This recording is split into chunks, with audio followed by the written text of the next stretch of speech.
ഇന്ത്യയിലെ ആദ്യത്തെ റോക്കറ്റ് വിക്ഷേപണ കേന്ദ്രം എന്ന് പറയപ്പെടുന്നത്, ഇന്ത്യയുടെ ലോഞ്ചിങ് പാഡാണ് എന്ന് പറയപ്പെടുന്നത്. ഹായ് കൂട്ടുകാരെ, എൻട്രി ആപ്പിൻ്റെ മറ്റൊരു ക്ലാസ്സിലേക്ക് ഏവർക്കും സ്വാഗതം. അപ്പം സ്വാതന്ത്ര്യാനന്തര ഇന്ത്യയുടെ ശാസ്ത്ര സാങ്കേതിക പുരോഗതി എന്ന് പറയപ്പെടുന്ന വിഷയത്തിൽ നമ്മൾ ഇന്ന് ഡിസ്കസ് ചെയ്യുന്നത് ബഹിരാകാശ ഗവേഷണത്തെ കുറിച്ചാണ്, അല്ലേ?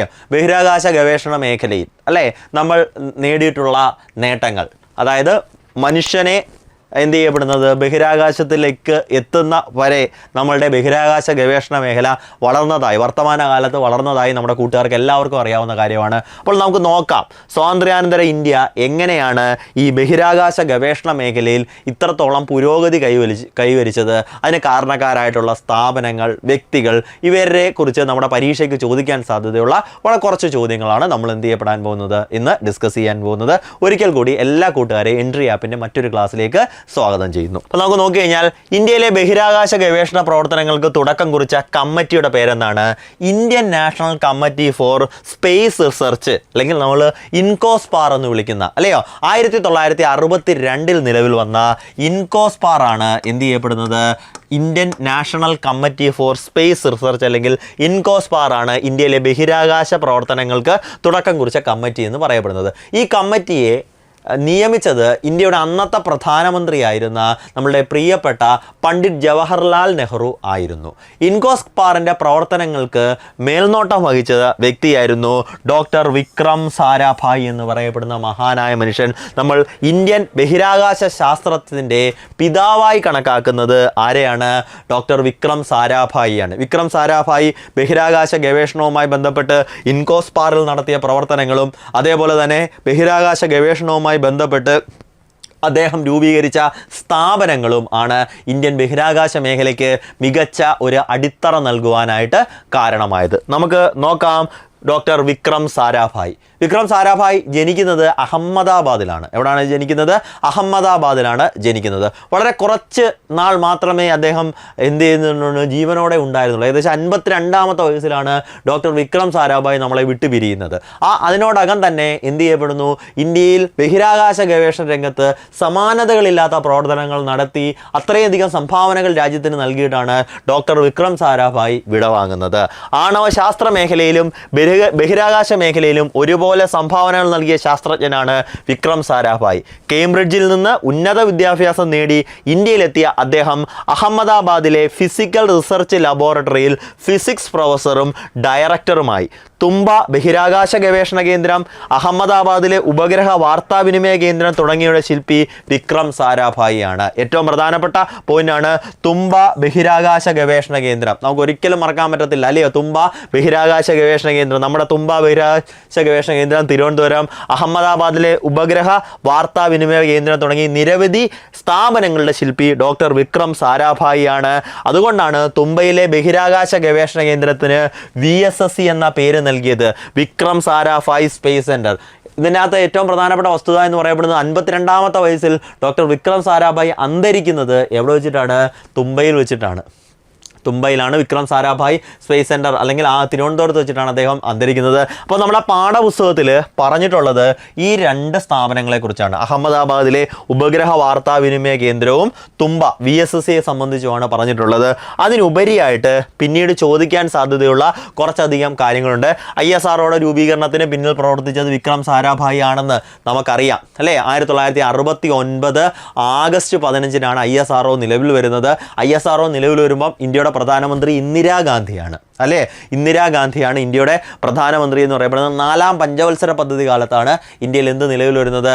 ISRO നിലവിൽ വരുമ്പോൾ 4-ാം പഞ്ചവത്സര പദ്ധതി കാലത്താണ്, അല്ലയോ? Indian institute of management Ahmedabad. അപ്പോൾ നമ്മുടെ പരീക്ഷയ്ക്ക് ചോദിക്കും, Indian institute of management Ahmedabad സ്ഥാപിച്ചത് ആരാണ്? അത് വിക്രം സാരാഭായി ആണ്.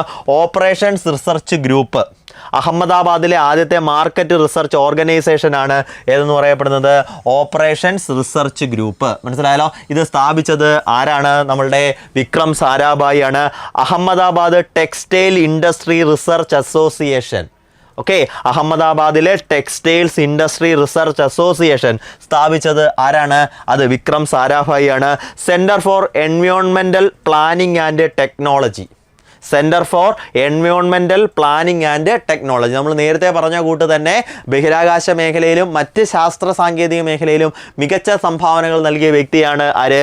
വിക്രം സാരാഭായ് എന്ന് പറയപ്പെടുന്നത്. അതുകൊണ്ടാണ് ബഹിരാകാശ ഗവേഷണ മേഖലയ്ക്ക് ഉപരിയായിട്ട് മാനേജ്മെൻറ്റ്, അതേപോലെ തന്നെ റിസർച്ച് മേഖല, മാർക്കറ്റ് റിസർച്ച്, ടെക്സ്റ്റൈൽസ്, എൻവയോൺമെൻറ്റ്, അങ്ങനെ പല മേഖലകളിലും ശ്രദ്ധ പതിപ്പിച്ച വ്യക്തിയാണ് വിക്രം സാരാഭായ് എന്നുള്ളത് നമുക്ക് എന്ത് മനസ്സിലാവും? ഈ ഒരു കണ്ടന്റിലൂടെ കൃത്യമായിട്ട് മനസ്സിലാവും. അപ്പോൾ ഇന്ത്യൻ ബഹിരാകാശ ഗവേഷണ സ്ഥാപനം ISRO, Indian institute of management Ahmedabad, അതുപോലെ ഓപ്പറേഷൻ റിസർച്ച് ഗ്രൂപ്പ്, ഇന്ത്യയിലെ ആദ്യത്തെ മാർക്കറ്റ് റിസർച്ച് ഓർഗനൈസേഷൻ്റെ പേരാണ് ഓപ്പറേഷൻസ് റിസർച്ച് ഗ്രൂപ്പ്. മനസ്സിലായല്ലോ? ഇന്ത്യയിലെ ആദ്യത്തെ മാർക്കറ്റ് റിസർച്ച് ഗ്രൂപ്പാണ് ഓപ്പറേഷൻ റിസർച്ച് ഗ്രൂപ്പ്. പ്രധാനപ്പെട്ട പോയിന്റാണ് Ahmedabad textile industry research association. Ahmedabad textile industry research association സ്ഥാപിച്ചത് ആരാണെന്ന് ചോദിച്ചാൽ എന്താണ്? അത് വിക്രം സാരാഭായ് ആണ്. ഇതൊക്കെ ഇച്ചിരി റയർ ആയിട്ടുള്ള കണ്ടന്റുകളാണ്. Centre for environmental planning and technology അല്ലേ? Centre for environmental planning and technology സ്ഥാപിച്ചതും ആരാണ്?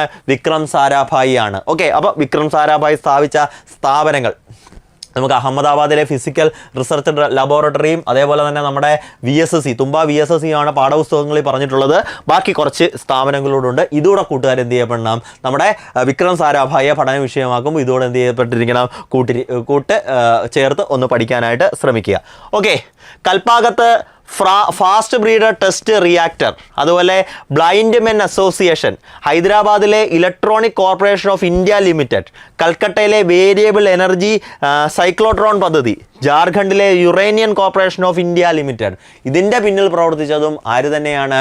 വിക്രം സാരാഭായ് തന്നെയാണ്. കൽപ്പാക്കത്ത് ഫാസ്റ്റ് ബ്രീഡർ ടെസ്റ്റ് റിയാക്ടർ സ്ഥാപിക്കാൻ മുൻകൈയെടുത്തു Vikram Sarabhai. Blind men association സ്ഥാപിച്ചു. എന്ത് സ്ഥാപിച്ചു? ബ്ലൈൻഡ് മെൻ അസോസിയേഷൻ സ്ഥാപിച്ചു. ഹൈദരാബാദിലാണ് electronics corporation of India limited. അപ്പം electronic corporation of India limited എവിടെ സ്ഥിതി ചെയ്യുന്നു? ഹൈദരാബാദിൽ സ്ഥിതി ചെയ്യുന്നു. അത് സ്ഥാപിച്ചത് ആരാണ്? അത് വിക്രം സാരാഭായ് ആണ്. വേരിയബിൾ എനർജി സൈക്ലോട്രോൺ പദ്ധതി, ഇത് ചോദിച്ച ചോദ്യമാണ്. വേരിയബിൾ എനർജി സൈക്ലോട്രോൺ പദ്ധതി സ്ഥിതി ചെയ്യുന്നത് കൽക്കട്ടയിലാണ്. അതിൻ്റെ പിതാവ് ആരാണ്? വിക്രം സാരാഭായ് ആണ്. Uranian corporation of India limited അല്ലേ? ജാർഖണ്ഡിൽ. നമ്മൾ പറഞ്ഞു പാഠപുസ്തകങ്ങളിൽ പറഞ്ഞൊരു കാര്യമാണ്. എന്ത്? ബഹിരാകാശ ഗവേഷണത്തോടൊപ്പം തന്നെ ആണവ മേഖലയിലും. അതിന് ഉദാഹരണമാണ് Uranian corporation of India limited ജാർഖണ്ഡിൽ സ്ഥാപിക്കാൻ മുൻകൈ എടുത്തതും ആരാണ്? നമ്മളുടെ വിക്രം സാരാഭായ് ആണ്. അപ്പം വിക്രം സാരാഭായിയെ സംബന്ധിച്ച് അദ്ദേഹം സ്ഥാപിച്ചിട്ടുള്ള സ്ഥാപനങ്ങൾ എന്ത് ചെയ്യപ്പെട്ടു? വളരെ പ്രധാനത്തോടെ കൂട്ടുകാർ എന്ത് ചെയ്യപ്പെടുക? പഠിച്ചുകൊണ്ട് പോവുക. നമുക്ക് 1 മാർക്ക് ഉറപ്പിക്കാം. ISRO നിലവിലൊന്നും നമ്മൾ ഇതിനകം പറഞ്ഞു കഴിഞ്ഞു അല്ലയോ? 1969 ആഗസ്റ്റ് 15. ആരായിരുന്നു ഇന്ത്യയുടെ അന്നത്തെ പ്രധാനമന്ത്രി? ഇന്ദിരാഗാന്ധി ആയിരുന്നു അല്ലേ? 4ാം പഞ്ചവത്സര പദ്ധതി 51, 56, 56, 61, 2, 61, 66 അല്ലേ? 3, 66, 69 പ്ലാൻ ഹോളിഡേ, 69, 74. 69 ഏപ്രിൽ 1 പഞ്ചവത്സര പദ്ധതി, അല്ലെങ്കിൽ എല്ലാ പഞ്ചവത്സര പദ്ധതി ആരംഭിക്കുന്ന ഏപ്രിൽ 1 അപ്പോൾ 69 ഏപ്രിൽ 1 ഒരു കാലഘട്ടം. അത് 1969, 69 ആഗസ്റ്റ് 15. അപ്പം 4ാം പഞ്ചവത്സര പദ്ധതി കാലത്താണ് ISRO എന്ത് ചെയ്യപ്പെടുന്നത്? നിലവിൽ വരുന്നത്. ബഹിരാകാശ വകുപ്പും ബഹിരാകാശ കമ്മീഷനും നിലവിൽ വന്ന വർഷം 1972. മനസ്സിലായല്ലോ? നോക്കിയേ, 1963 എന്ത് നിലവിൽ വരുന്നത്? ഇൻകോസ്പാർ നിലവിൽ വരുന്നത്. ക്ഷമിക്കണം, 63 62 അല്ലേ? 62 സോറി, 63 62 എന്ത് ചെയ്യപ്പെടുന്നത്? ഇൻകോസ്പാർ നിലവിൽ വരുന്നത്. അപ്പം 69 എന്ത് വരുന്നത്? ISRO നിലവിൽ വരുന്നത്. 62 ഇൻകോസ്പാർ, 69 എന്ത്? ISRO അല്ലേ? അപ്പോൾ ഈ ഒരു കാലഘട്ടം ഒന്ന് നോക്കിക്കഴിഞ്ഞാൽ 72 ബഹിരാകാശ വകുപ്പും ബഹിരാകാശ കമ്മീഷനും നിലവിൽ വരുന്നത്. അപ്പം ISROയുടെ ആദ്യ കാലഘട്ടത്തിലും ഇൻകോസ്പാറും ഒക്കെ അറ്റോമിക് എനർജി കമ്മീഷൻ്റെ കീഴിലായിരുന്നു. അതായത് അതുവരെ ബഹിരാകാശ കമ്മീഷനും ബഹിരാകാശ വകുപ്പും 72 നിലവിൽ വരുന്നിടം വരെ ISRO അല്ലെങ്കിൽ ISRO 72 വരെ ആരുടെ കീഴിലായിരുന്നു? ആണവോർജ്ജ വകുപ്പിൻ്റെ കീഴിലായിരുന്നു എന്നുള്ള കാര്യം ഓർത്ത് നോക്കുക. ഇന്ത്യയിലെ ആദ്യത്തെ റോക്കറ്റ് വിക്ഷേപണ കേന്ദ്രം തുമ്പയാണ് അല്ലയോ? തുമ്പയാണ് ഇന്ത്യയിലെ ആദ്യത്തെ റോക്കറ്റ് വിക്ഷേപണ കേന്ദ്രം എന്ന് പറയപ്പെടുന്നത്. തുമ്പ സ്ഥിതി ചെയ്യുന്നത് എവിടെയാണ്? നമ്മളുടെ തിരുവനന്തപുരം ജില്ലയിലാണെന്നറിയാം. തുമ്പയിൽ നിന്ന് വിക്ഷേപിച്ച ആദ്യത്തെ റോക്കറ്റിൻ്റെ പേര് നമുക്കറിയാം. എന്താണ്? നൈക്ക് അപ്പാച്ചെ അല്ലേ?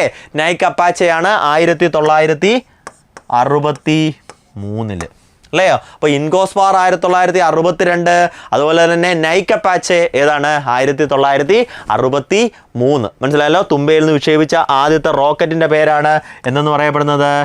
നൈക്ക്, അല്ലേ? നൈക്ക് അപ്പാച്ചെ എന്നുള്ളതായിരുന്നു ആ റോക്കറ്റിൻ്റെ പേര്.